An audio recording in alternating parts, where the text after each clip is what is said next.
What do you think about that title? Okay.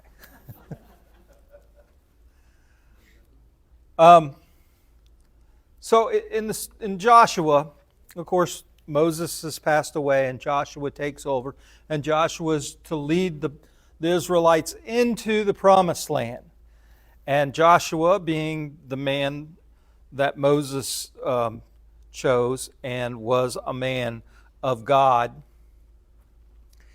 and he remembered all his teachings, so he sends some spies.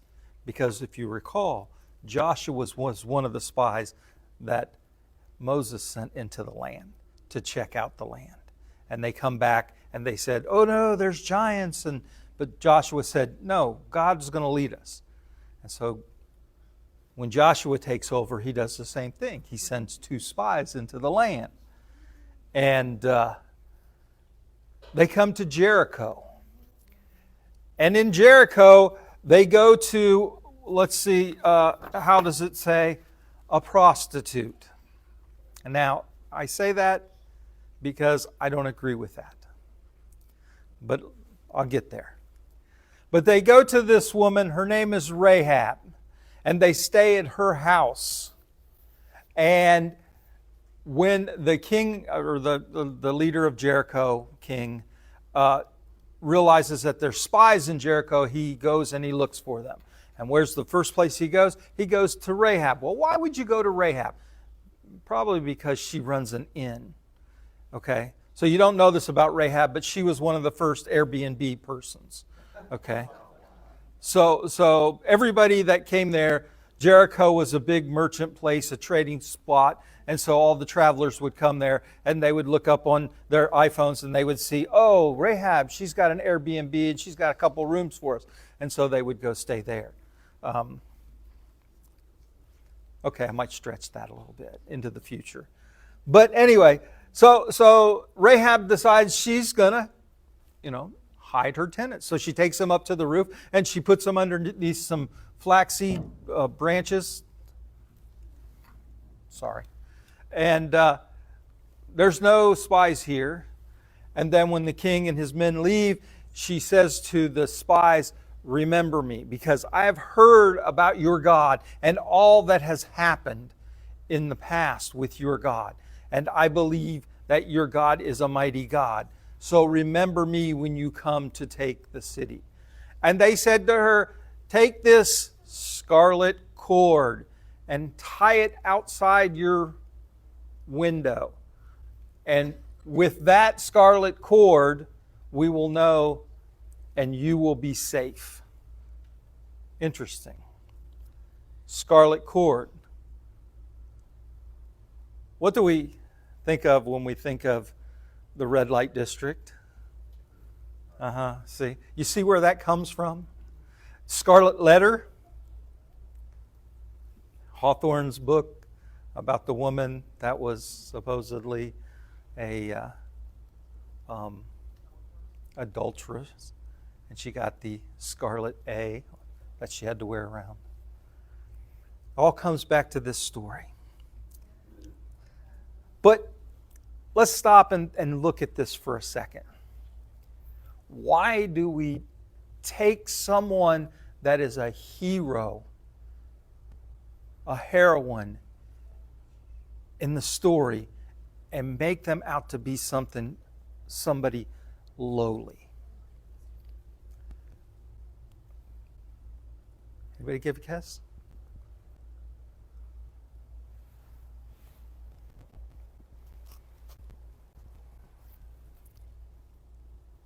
Because she wasn't.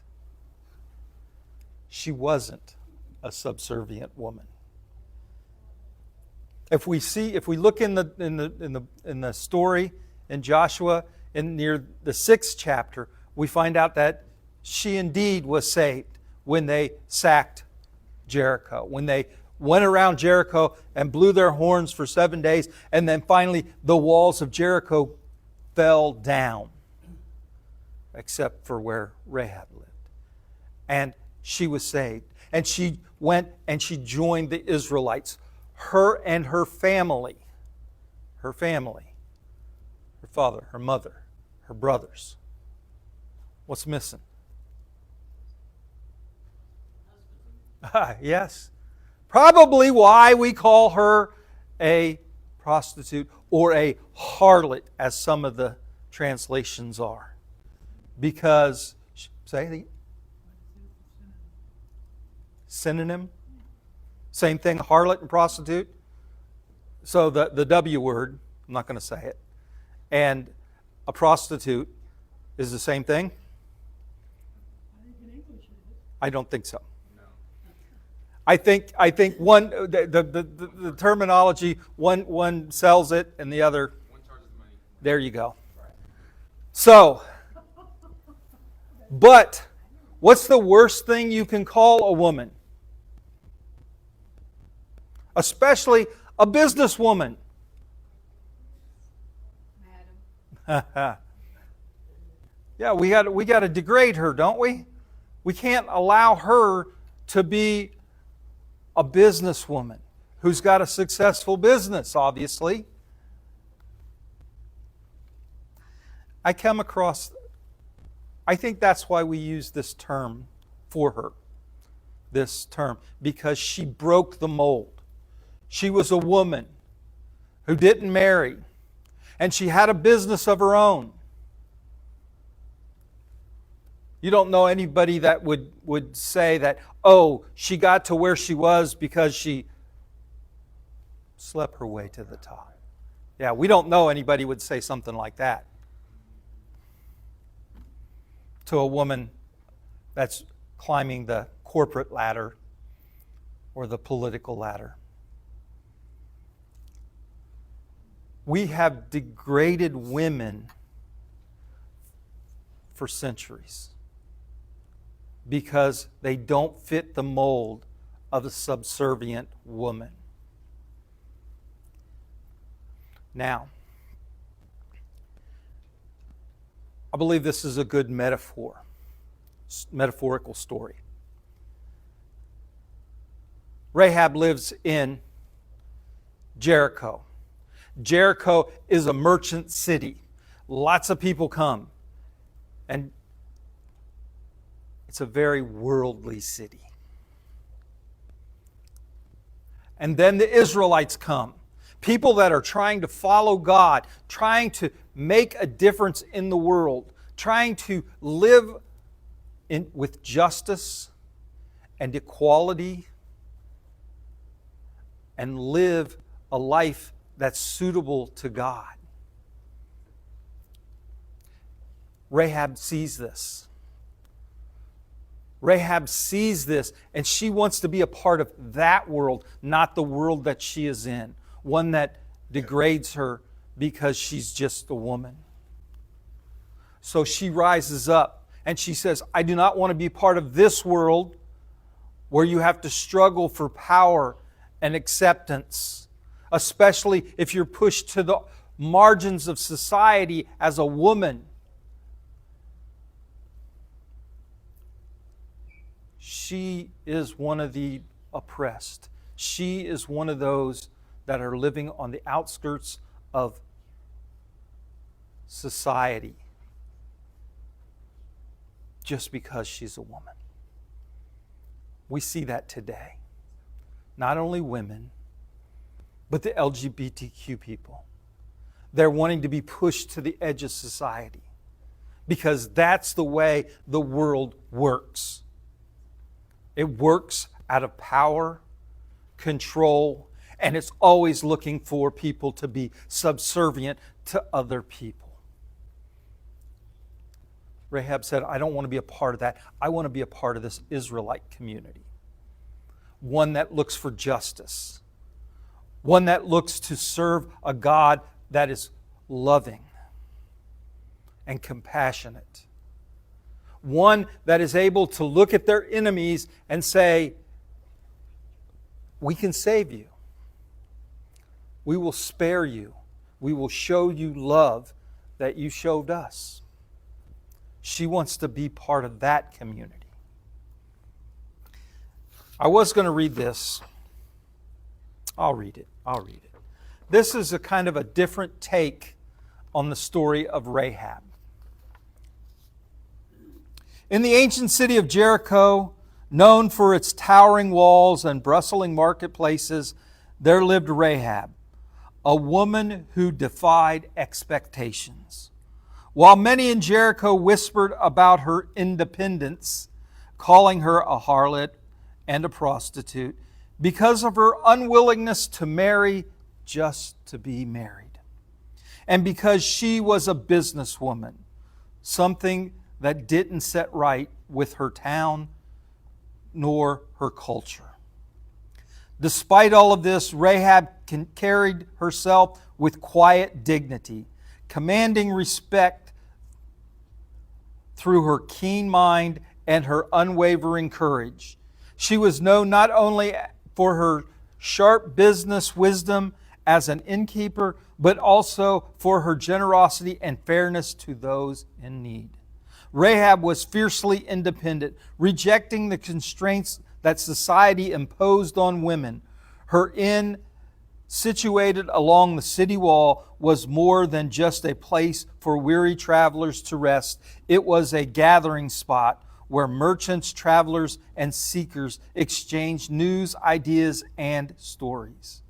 It was here, amidst the murmur of voices and the flicker of lanterns, that Rahab first learned of the Israelites, a nomadic people who spoke of freedom, justice, and a powerful deity. One evening, two strangers entered Rahab's inn. They wore the garbs of common travelers, but their eyes held a determination that spoke of a greater purpose. Recognizing them as Israelite spies, Rahab's heart quickened, not for fear, but with the certainty that destiny had brought them to her. She listened as they spoke of their people's journey from slavery to liberation and their God who championed the oppressed. Rahab, who spent her life defying limitations, felt an unspoken kinship with their cause. When Jericho's king heard rumors of the spies within the city, he sent soldiers to search Rahab's inn. She faced a pivotal decision. With calm resolve, she hid the spies on her roof beneath bundles of flax and misled the king's men, sending them on a futile chase towards the Jordan River. After the soldiers departed, Rahab spoke to the Israelites. "I know your God has given you this land," she said. "I have seen the fear of the eyes of Jericho's warriors and heard the whispers of your triumphs. Promise me when you come to claim this city, you will spare my family, for I have acted in faith."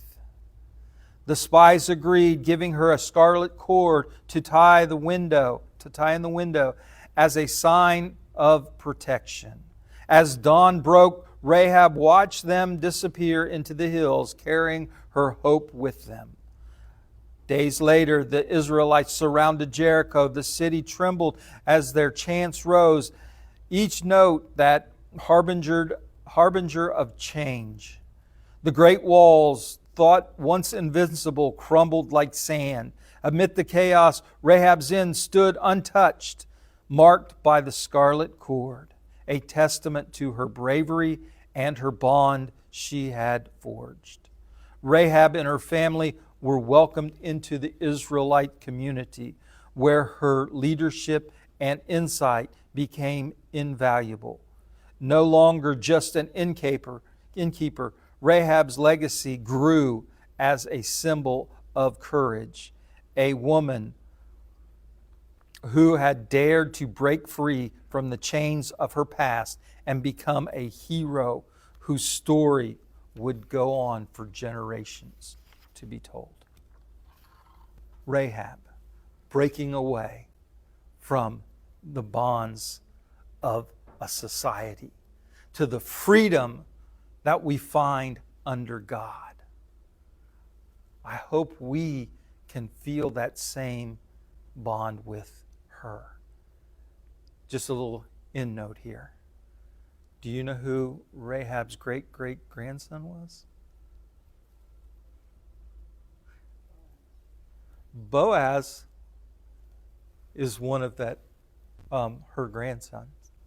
Boaz, as we know, was the husband of Ruth. And Ruth, Obed. And Obed was the father of Jesse. Jesse, the father of King David. Rehab, a hero in our Bible.